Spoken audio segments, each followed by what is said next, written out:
Little Book for Big Dreams. And today, just sitting here in my backyard, just sitting Eve. How you doing, girl? And I just wanted to talk a little bit today about failure. I think this is a super important because as entrepreneurs, we're going to fail. That's just what it is. We're going to fail a lot. Making $10 million. It's inevitable. We're going to fail. But how we react to failure, in my opinion, the most important thing. And that is what I want to talk about today. So, failure is, as I said, a necessary evil. But failure is a necessary evil. It is a learning opportunity. And it will allow us, it is basically life's way of showing us that we've done wrong, and if we basically showing us exactly what it is that went wrong. And I'll give you an example. Let's say we're trying to design a sales funnel, and we're using Facebook ads to drive traffic to a landing page. And on that landing page, we're trying to get people to some few different places that failure could happen. Right? There's the ad part at first. People just may not be clicking on your ad. They may not even be making it to the landing page. So if nobody's clicking, then that shows that either there's something wrong with your Facebook ad, right? So it could be your image, it could be your text, it could be your actual offer, the offer itself. They just might not want it.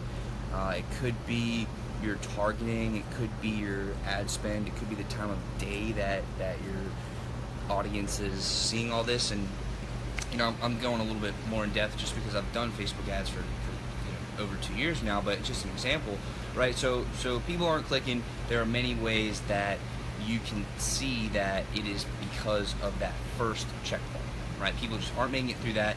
You're failing, but you're learning that this is the part where it fails. Okay, so now people are clicking. They're getting onto your landing page, but nobody's actually filling out the landing page and submitting, giving you their email address, right? So that's another failure, right? Just another step on the journey. So at this point, you know that there could be your copy, your ad in the beginning is not pre-selling them enough. It again could be the offer itself. It's compelling enough to get them to click, but once they learn more, it could be get them to click. The design of the landing page, it just might not be attractive. People aren't really convinced that you know what you're doing because your landing page doesn't look good. People may have gotten distracted, so it's just not compelling enough to get them to click.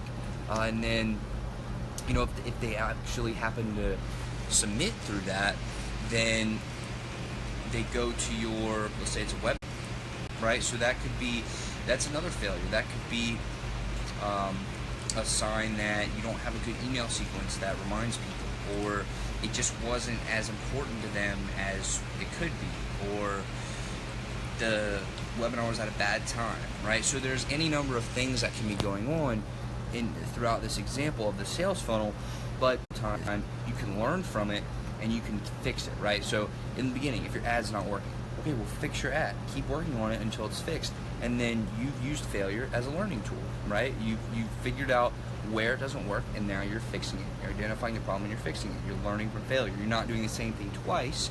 You're not taking that same ad and just continuing to pump dollars into it and waste your money. You're learning from it, right? And so eventually, you keep working, you keep improving, and eventually you'll go through all those steps. You'll make some sales. You'll make money, right? So it doesn't have to be that specific industry or that specific thing, like a specific thing.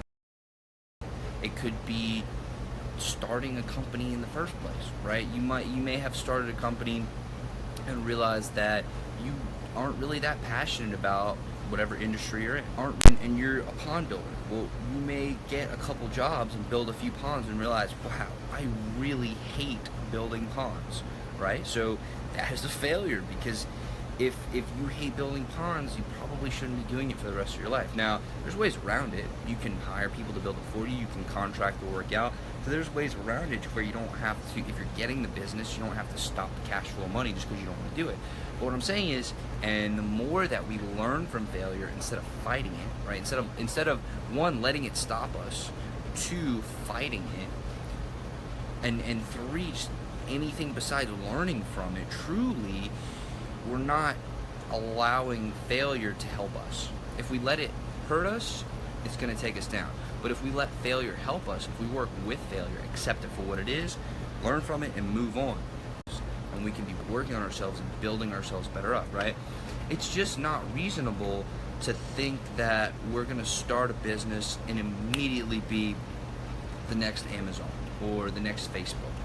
It's not going to happen immediately, right? We have to put in a ton of work, a ton of effort, and it's going to take a lot of time and energy and probably money, a huge team, and I mean, it's a massive undertaking, right? To build something that big.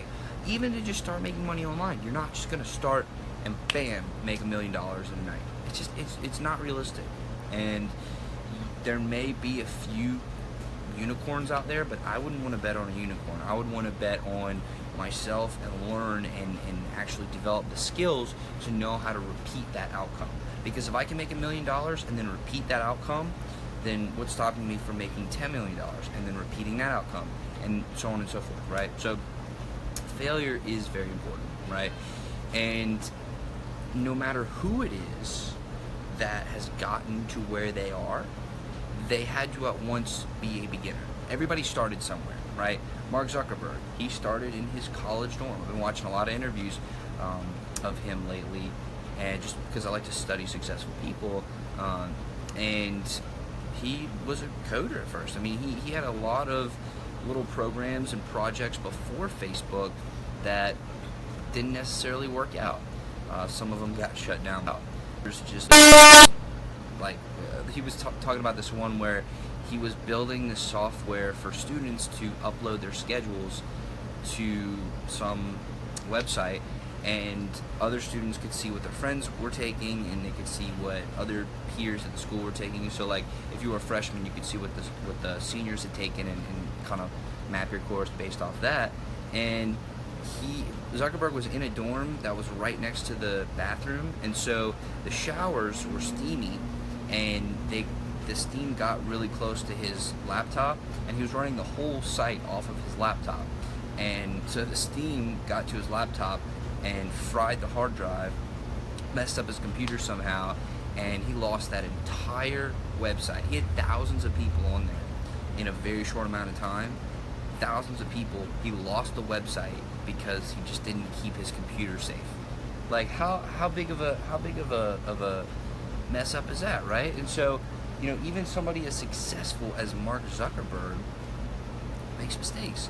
So we all make mistakes, right? But it's how we deal with those mistakes, in my opinion, that determines how successful we're going to be, right? If we're repeating the same mistakes, or we keep doing the same things and expecting a different result, then like we're not going to be successful because we're spending our time doing things that are unsuccessful, right? So we need to learn, we need to fail fast, and I like to say we need to fail early, we need to fail often, right?